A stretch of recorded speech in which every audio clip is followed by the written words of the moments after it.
Okay, everybody, what is going on? Good evening. We've got more Seattle Seahawks training camp information to go over here. Day 6 today, and they had the pads on again. So another day where you're definitely hoping that the good things you saw when the pads were off carry over to indicate that it's meaningful and representative of something that you can expect to see when the season starts. So we got a lot to go over. Curtis Allen doing a great job over there. By the way, most of the stuff we're going to look at is from him doing basically play-by-play at training camp, which is not easy to do because there's a lot going on at once. But yeah, he did great work today. Definitely going to take a look at a lot of the things that he put out there. A little bit of Corbin and Greg Bell as well to round it out. And I think Nemhauser's got a tweet in here somewhere too. This video is sponsored by Prize Picks. Let's go ahead and dive in. Starting with injury updates. Not a lot new, mostly same stuff. Julian Neal was initially not out there. Irv Charles was, though, and I heard Irv Charles did some stuff with his special teams units, and I think he even had a rep or two as a receiver, so seems like he's okay.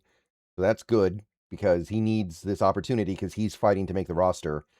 Julian Neal, though, he did eventually show up, but was not wearing pads. He was just watching.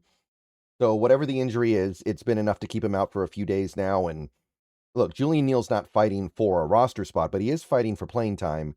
And it's certainly not ideal that he's missing these reps. So hopefully, by the time that we get to the preseason, at least he's okay and can at least get reps there. But keeping him out for the moment. Jake Bobo was also on the field, but with no helmet, no pads, just the jersey. So whatever's going on with Bobo is keeping him out temporarily. Now, it's a little bit different with him. He's been in the league long enough. He doesn't need these training camp reps that badly. So I'm not worried about that one. But for whatever it's worth, he is currently out of commission. Torrey Horton, however, was out there. Remember, he took a day off the other day. And he was back on the field today, making some plays. So looks like we're fine there.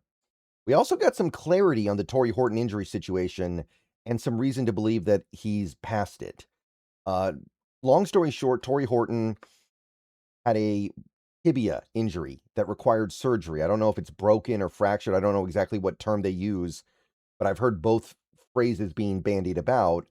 And it was suffered during the Saints game last year when he had his big breakout game, but he played through it for 2 months and then eventually could not keep playing through it. So Torrey Horton, now we know what happened. Now we know what happened after the injury, and now we understand why things might be better now. So definitely an encouraging update there. It's hopefully this is like an Abe Lucas thing. Abe Lucas had all the injuries earlier in his career, but he was able to get the surgery he needed to get past it, and now it seems like he's turned over a new leaf. And what he suffered through earlier in his career is not going to define him or affect him going forward. Hopefully that's the case with Horton. Remember, he did miss a lot of his senior year in college as well as last year rookie. So good news there. I'm going to file that under good news.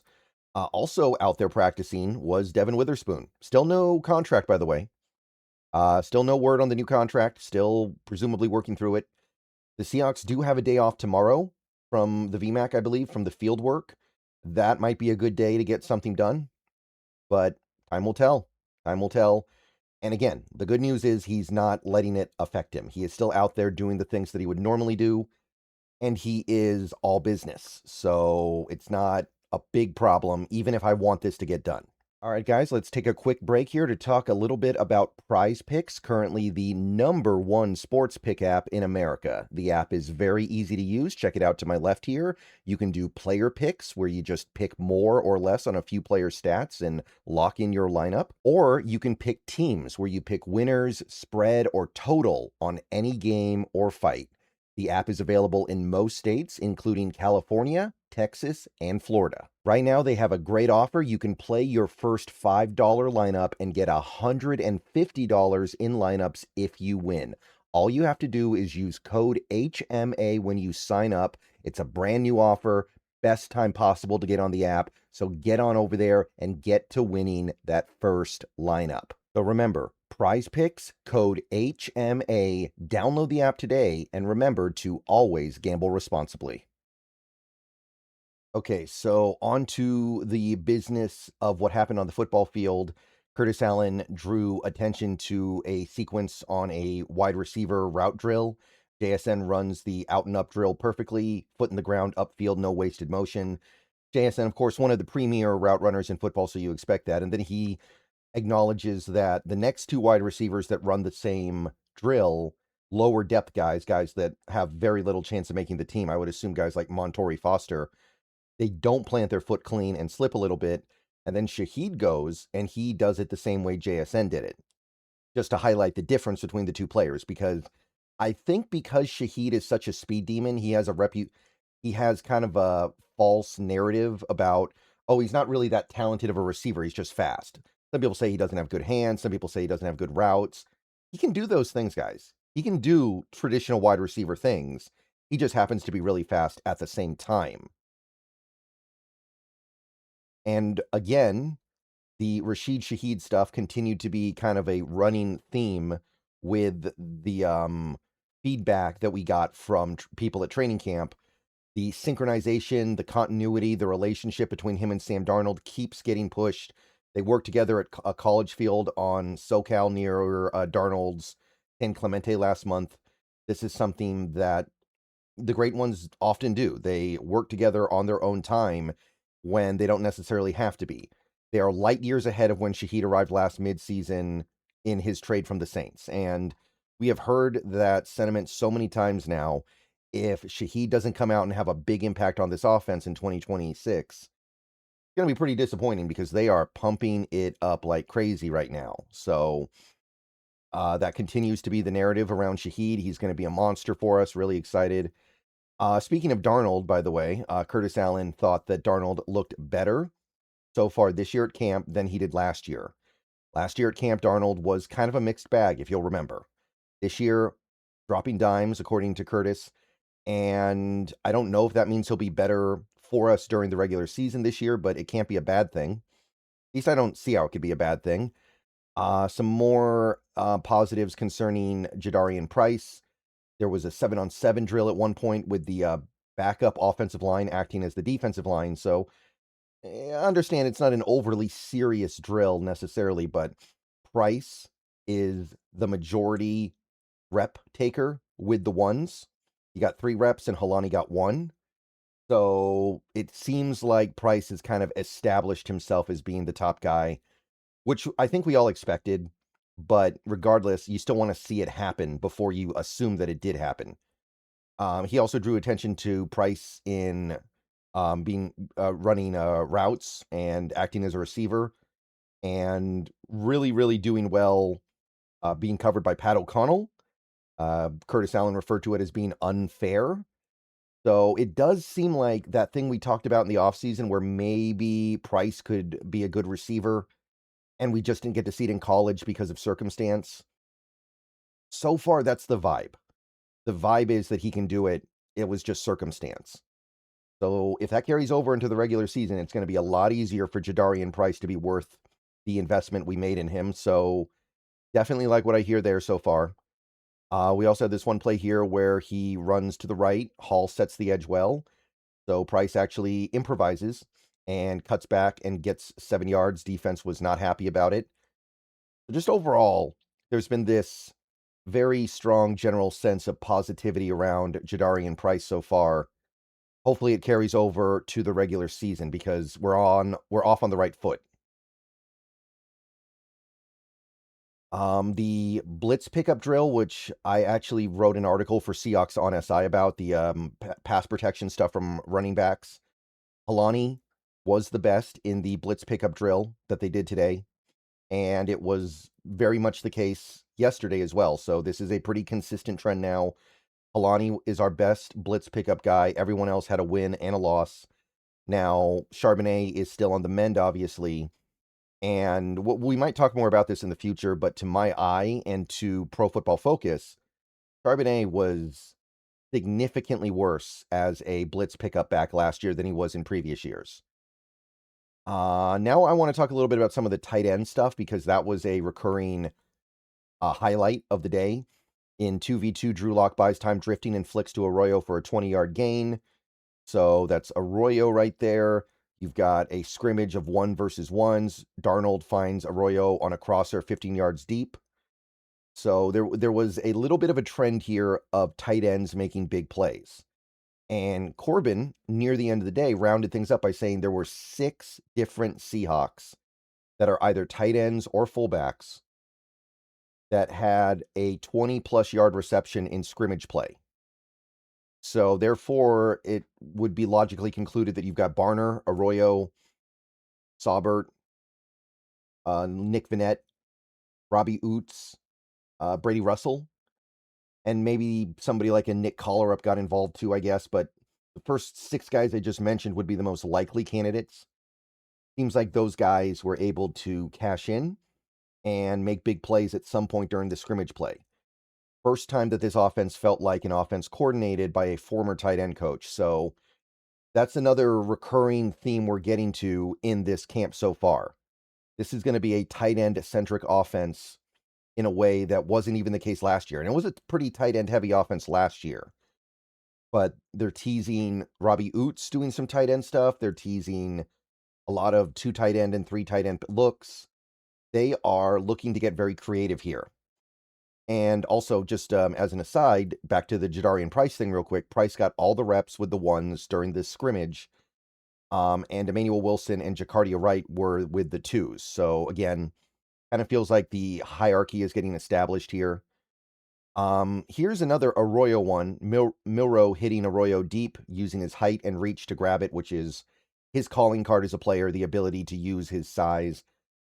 So overall, I think that was the major on-field data-based takeaway from what happened today. These tight ends and fullbacks are very involved. So if that's what you're into, today was a good for you.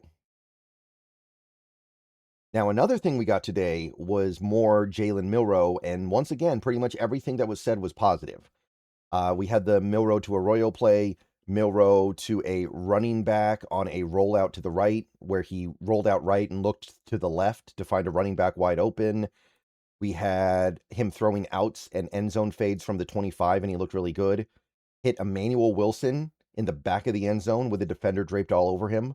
That's a running back, by the way. So, I mean, good on Emmanuel Wilson for catching it too, I suppose. That's not necessarily his game. But Milro being able to throw things like outs and fades is pretty big because, remember, throwing outside the numbers is an area where he clearly needed some work. So we got that. We got 3v3s, Milro hitting Emmanuel Henderson on a breaking route from the right side. And then next one, or a couple reps later, he hits Irv Charles. There was a lot of good stuff about Jaylen Milro today. You had him hitting Rochelle. I can't remember Rochelle's first name, but from the 2 for a touchdown, motioned, then set next to Milro, then leaked out to his left, wide open for the touchdown. So that's Rochelle, by the way, is a receiver that has very little chance of making the team. But nevertheless, there was a lot of encouraging stuff about Milro today, and that builds on what we heard the other day. I think it was day 4 about his progress. So it does seem like we're at least getting something going on there. And that's what we needed to see this offseason, because once the season starts, probably not going to get an opportunity to see anything from him, or what we do see will be mostly like gadget play stuff, not traditional quarterback play. So if you still believe the Jaylen Milro experiment can net dividends for this team at some point, the last few days have been, at the very least, a positive sign. There was a 5-man offensive line drill, Darnold taking snaps from, I guess this would be the backup crew. Christian Haynes over at left guard. So that's different from what it was the other day. You had Jones at right tackle. Most of the time he plays left, but here he was playing right. And then you had Brown at left tackle. Cable do it right guard. So it looks like we switched the guards, and then Olu's still in the middle. I would really like to see somebody get reps at center that isn't Olu, just to see if we have another guy that can do it. Because if we do, I feel like that would be a opportunity for us to trade Olu and still have a backup center, and give Olu an opportunity to get playing time somewhere. So I want to see if we have another center on this team, and somebody who was who is good enough to make the team. And Cable Do would be great for that because I think he's talented enough to make the team, but if he can do snaps, then he's also got versatility. All right, so moving on from that, one interesting thing today, Bud Clark got some reps with the first unit, according to Curtis Allen. The first time he's seen that, he was the deep safety on a play with Bell and Love coming up into the box. So I don't know if this is indicative of anything. They could be just rotating players, giving players like Clark, who will eventually be a starter, an opportunity to practice with the ones, but it can't be a bad thing. And look, if Bud Clark is edging his way into the conversation to be the starter at safety this year, then I'm certainly not going to be upset about that. There's nothing wrong with that. He's more talented than Okada. He has more in the tank than Okada. Okada just has experience. And Okada was really good when he played last year, but Clark has a higher ceiling. So if he wants to earn that opportunity now, nothing wrong with that. Some of the Bud Clark highlights from today, again, with the ones, covers Barner very well. Line forces Darnold into a low throw to Barner. We also had, where was it? Shoot, I think I got things mixed up a little bit.